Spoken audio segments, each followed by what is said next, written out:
G'day friends, welcome to today's video. This is a playtime video, not so much a tutorial, but I will just walk through a couple of the steps that I took to get to where I go, and it is about stickers. Now, I've played with stickers before. I've used the white sticker paper before, a different version of the Avery labels. This specifically says it's for scrapbook and, you know, clip art and stuff like that. It's repositionable, acid and lignin free, so that just means it's not going to fade and yellow in our lifetime, and it's going to not eat away at your photo. There's nothing corrosive about it, so that's always good for when you're scrapbooking or you want something to last a long time. Do look for the acid and lignin free. So I have played with the Avery in the other version of it. I think it was more of an office version, still worked perfectly fine, but I wanted to play with clear sticker paper because I saw this in the Hobby Lobby the other day. Now this was $6 in Hobby Lobby, and I'm not balling out of control. That's not my life, it's not my truth, so I definitely used a coupon. I don't think I've ever gone to a craft store in the States and not used a coupon. I think they're made that way. So anyway, I got this for about half price, so I'm gonna say $3, and I picked up the clear sticker paper. I did not realize at the time there's only 3 sheets in the clear and there's 5 in the white. Now I haven't used this, so I can't speak to this quality, but this is so substandard when it comes to adhesive. I think when they say repositionable, I mean, they mean you can reposition it with just a sneeze. You really have to work hard to get this stuck down. I tried it over watercolor first and I thought, oh, like it's sticking, but maybe it's the residue of the pigment or something about the paper quality that just wasn't working. And then I tried it on regular paper and it still was having a hard time. So to me, they have the feel of like a vinyl sticker. You know, one of those that kind of peels off and on that maybe is meant to adhere to like a fridge or something. I don't know. It's a weird kind of quality, and I mean, if you're paying full price at $2 a sheet, I think that's kind of ridiculous. So I don't know if it's just because it's supposed to be repositionable. For me, I'd love to have the non-repositionable version because I think it's probably stickier. So I can't recommend this particular one. If you know one out there that is perfectly fine and works great, please let me know in the comments below because I'd love to get my hands on that, because I do really love to play with this clear sticker paper. It's fun to print things out, such as line art, sketched pieces, photocopy onto it. I mean, you kind of want to cram a lot onto one page because you're paying a lot of money for a sheet.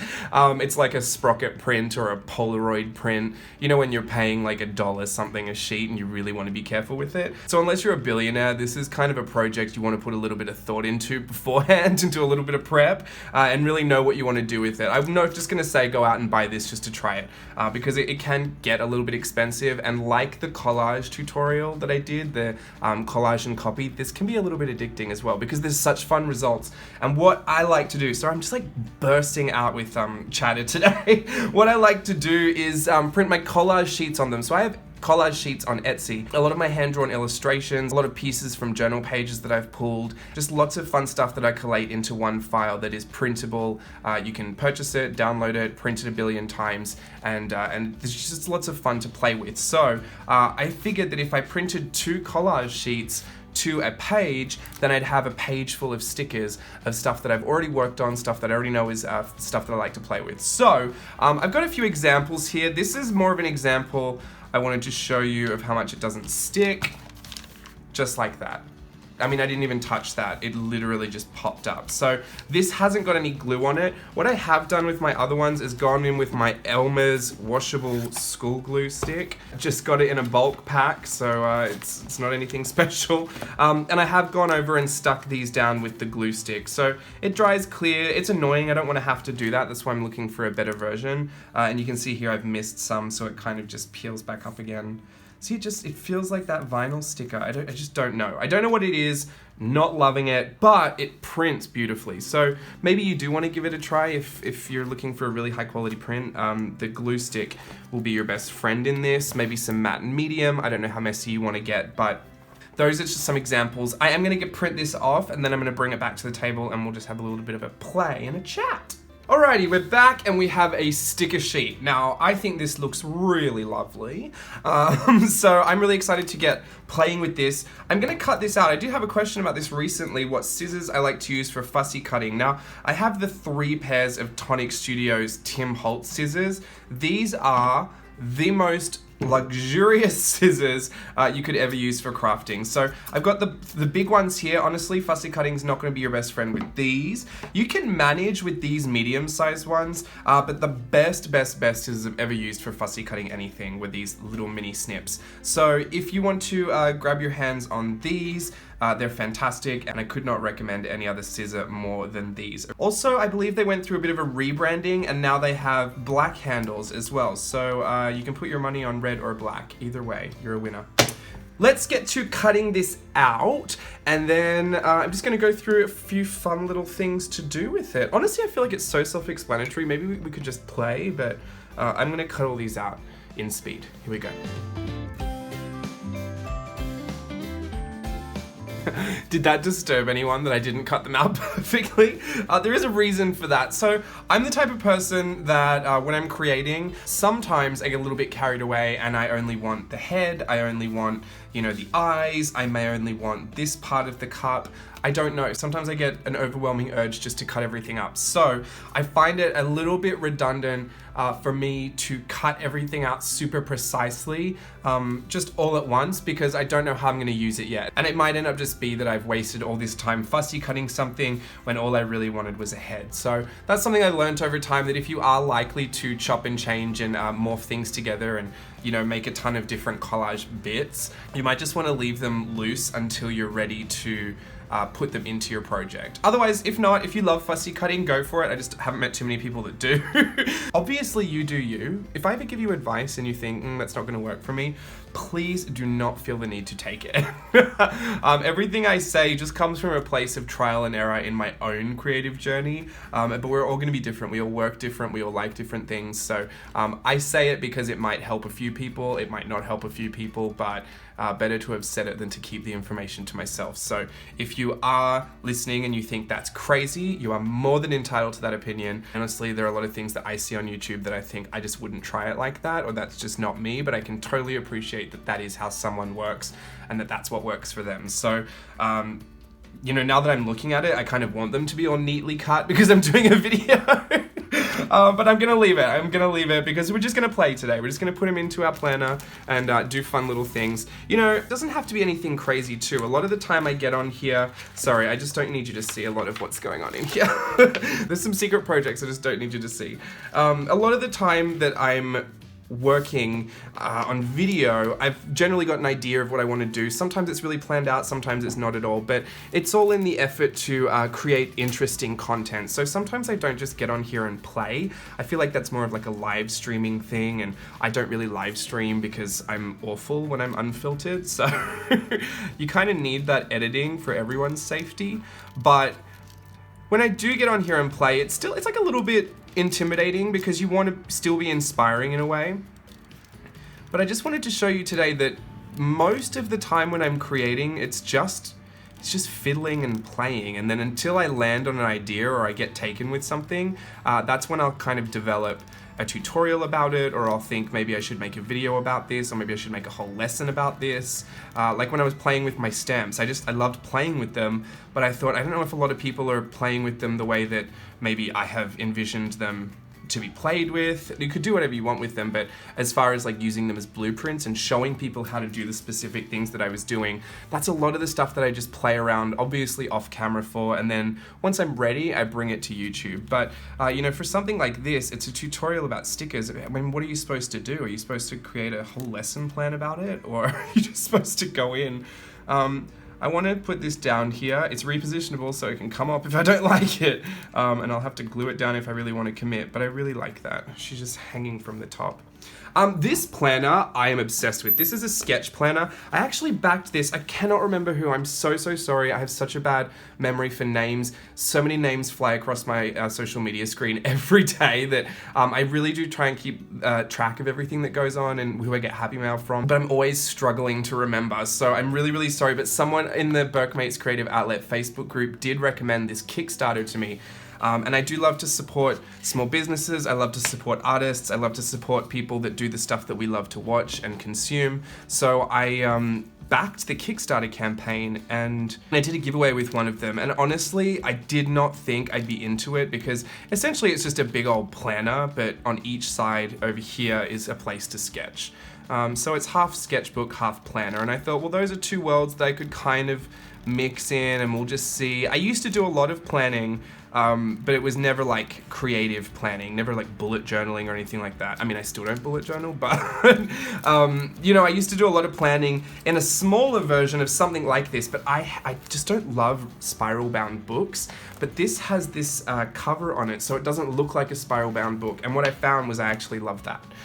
So I don't have an issue with spiral bound after all, I just don't like to see it from the outside. So I wonder if we could make something that was just literally covers for spiral bound books, because then I'd love all of them. So I backed the campaign, I got it, I thought I'm never gonna plan in this thing. Lo and behold, I have been planning in it and I absolutely love it. Because there's so much space over here, I can add all of my stuff. So I'll give you a quick flip. When I first started, I had just like bits that I wanted to tip in. I had just washi tapes and light planning is what I'll call it. And then I started getting really into it. And it's just got this really big double spread area where I can put lots of things that don't have homes. So essentially this has become like an overflow journal for me, or like a junk journal of just scraps of bits and pieces of my life, of random bits of ephemera, of, you know, ticket stubs and receipts. What I would originally think of as a scrapbook meets well, I think I was doing this before. I think I had that other big book that ended up being so beautiful I didn't want to use it, so it's just in my room on display. I was doing like a hybrid scrapbook meets art journal kind of a thing, and now it's more like scrapbook meets sketchbook meets art journal meets diary meets life planner, meets financial tracker. I mean, everything is in here. I've just dumped everything in here. Sometimes I theme the pages a little bit, so I was on a bit of a teal and pink color scheme in this one. I know this isn't supposed to be a flip, but I'm so obsessed. This is when we were doing the collage and copy tutorial. These are some of my samples.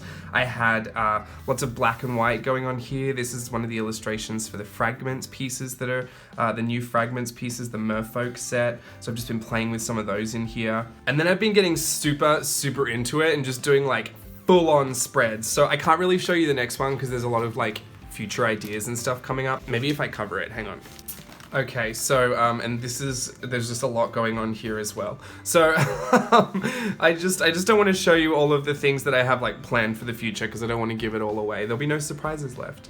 But this is where I'm at. I'm just adding on tons and tons of different things, and anything that I can add into this, I will. It's just been so much fun to plan in. It's really encouraged me to sit down and do it. So who knew, right? But it's the sketch planner, and I believe it was invented by a student apparently, or Jake Parker was working with someone or something. But the guy that come up with the Inktober prompts, because all of the Inktober prompts are in here.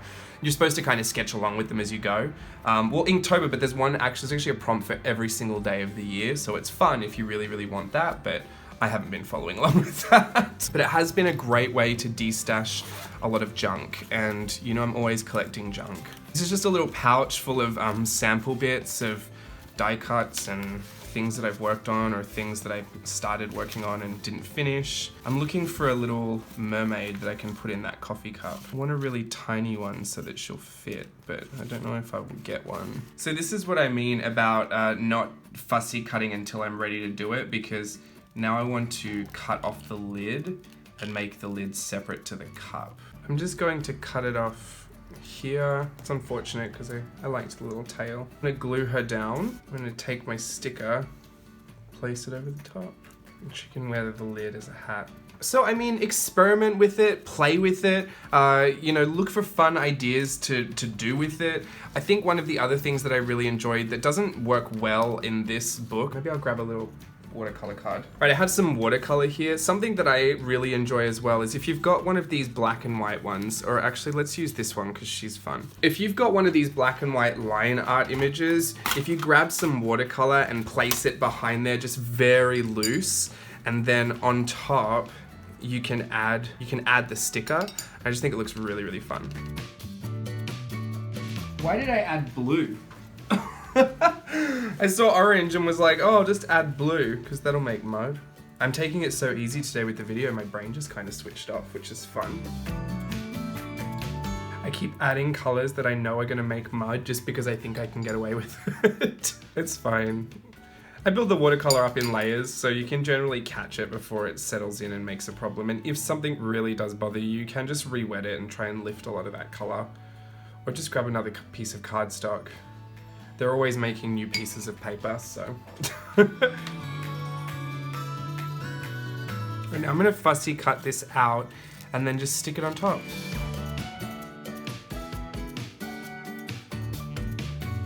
Alright, so there we've got our sticker. I'm just going to use my fingernail and burnish it into the paper. One of the things that I do like about this particular brand is that it's matte sticker paper, so it's a bit more of a seamless blend. You can see it's already lifting up, so I'm gonna have to put the glue on here. The glue is, the adhesive's lifting up on this too, so I'm just gonna swipe some glue down there and get that really stuck down. Now that I know that I want it there, I can commit and just glue it. I wish it was just stickier. There would be nothing wrong with this if it were just a little bit stickier. And I know that they're saying repositionable, but are there any scrapbookers out there that really love repositionable stickers? Like this repositionable, as in they don't even stay on? I don't think that's what the scrapbooking community are looking for. I mean, I can't speak on their behalf, but just let me know if you're a scrapbooker. I watch Inky Quill and I don't think she's looking for these kinds of stickers, but I may be wrong. Maybe it's a need in the scrapbooking community that I just don't know about and I shouldn't judge. But this is just irritating me that it won't stick because it's almost exactly what I want. Welcome to my first world problems. Okay, so now I've got the glue under there and I know it's gonna stick. I really can burnish it in this time. And like I was saying, the reason this is good is that it's a matte sticker paper, so there's no glare to it. So I feel like it would photocopy really well, it would scan really well. If you're trying to audition illustrations on top of something, you could use this as your way to test that. If you're just looking for something to add some kind of interest to your page, I just think it's great.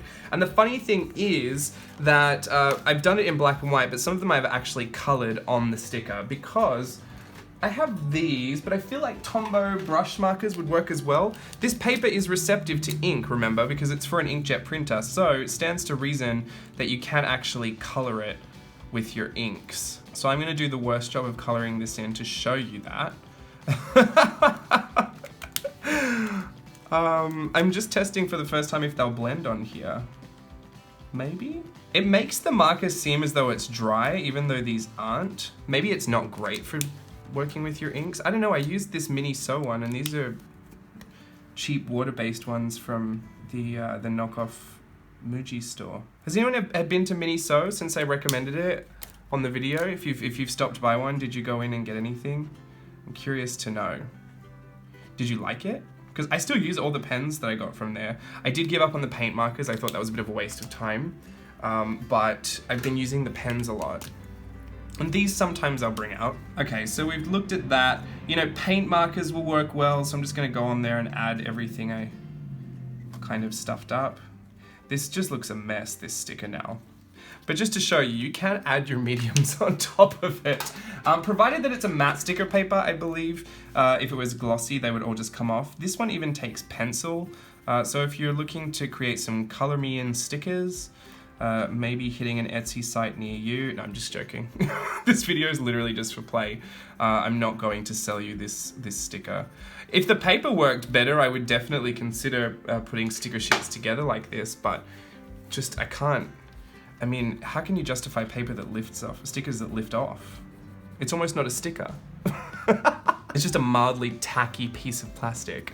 Anyway, so let's get rid of this one because she's yuck. Obviously stickers just function as stickers, so if you really just needed to put a pop of something in the corner, if you wanted to incorporate more of your own artwork into your maybe your planners or your diaries, this is a really fun way to do it because it's such a seamless look. It almost looks like it was printed on the paper, but again, you'll need your glue. So I could pop this on there as well. Something else you might like to do, you've got some collage sheet elements and you think you could add to them, you think you could make them different, because I know that a lot of people out there offer some really beautiful collage sheets.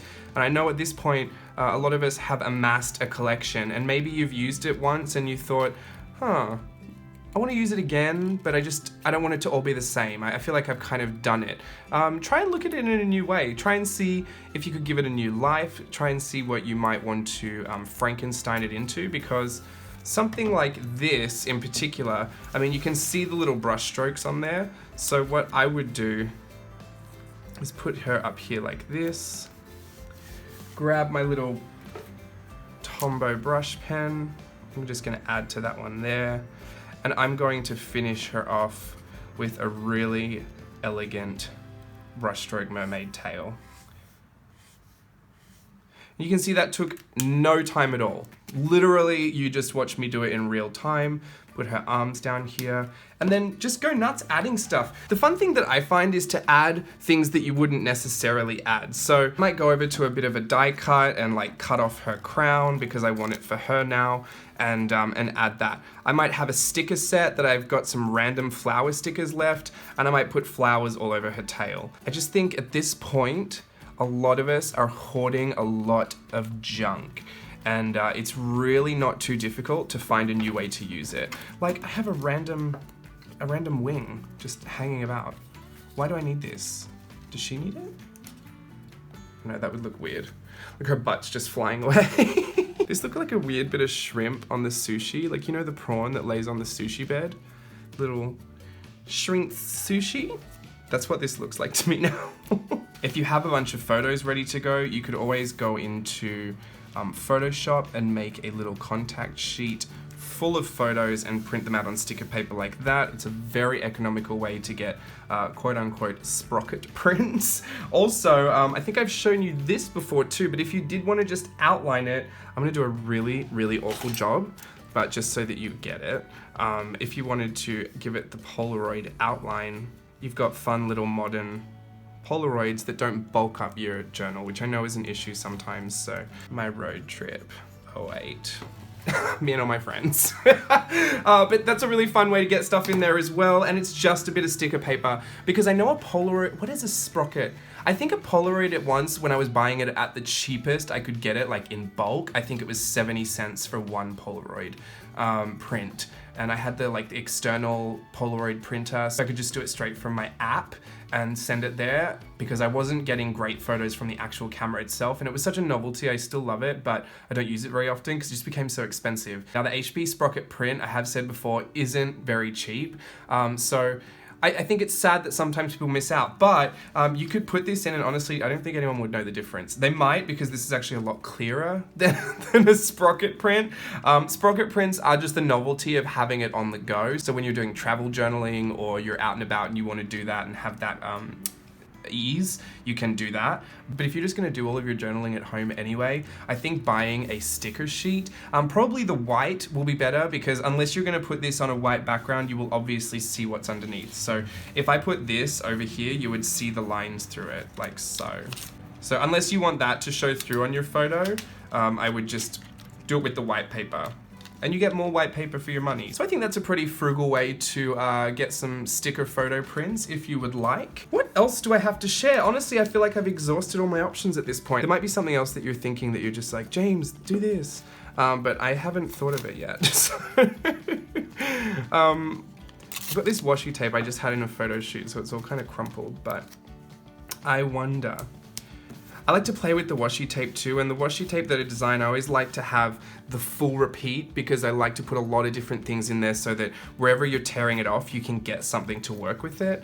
These are black and white sketches, so I feel like this little image might look nice popping off from that, so that suddenly, you know, your little bit of washi tape is actually turning into its own piece, and it's inspiring something else, or you're, you know, you're creating, you're using your imagination and letting it just run wild, and suddenly then you're doing some illustration off this side and it all just works, and then before you know it, you've filled up a whole page and you've started with something like this. So for now, she's gonna have a little smiley face like that. I have lost my mind. I think it's time for me to turn this video off because I'm just going nuts. But I hope you had some fun looking at sticker paper, and maybe this is something you want to try. Again, please don't go and buy this specific brand unless you want to spend your life gluing it down. But if you know a specific clear sticker paper that is matte, I'm only interested in the matte, I don't want any gloss, but if you know if a clear sticker paper that is matte, please let me know if it's sticky and it works. I'd love to know what that one is. Otherwise, I will just use this last bit of paper, probably printing some more collage sheets. I think the collage sheets are fun because they're so different and you kind of are challenging your brain to work in that abstract way of like, oh, what would I do with this? And I think having that imagination open is just, it's really fun. I do love all kinds of stickers. Honestly, I'm a sticker fiend, and at one point in time in my life, I had a sticker budget. So this is right up my alley of things I love. I just wish it was a little more economical. I think next time I will honestly try and cram as much as I can into a page. I suggest that you do the same as well because this can be a little bit pricey, but I think it is a really lovely way to stimulate some creativity. And maybe hopefully it's inspired you to reuse and recycle some of your own work in other ways, like especially in your planning and in your diaries, in your personal journals about your life and your sad stories and your happy moments, you know, stuff like that. I just think it's fun to change it up a little bit and inject a real part of your personality into it. So stickers are that for me. If you want to go and check out my collage sheets, I'm not going to miss an opportunity to plug my Etsy store. There will be a big restock March 22nd. I'm actually hoping to get this video up on March 21st, so tomorrow. But if you're watching this in the future, it was on the 22nd. Don't worry if you miss out. Stuff will always come back into restock. There'll always be notifications for you to check there and on my other social medias. If you like stickers, if you like color, if you like random brushstroke mermaids, if you like fake Polaroid prints or sprocket prints, give this video a thumbs up, subscribe to my channel if that's something that would make you feel happy to do. And until next time, thanks for watching. Bye.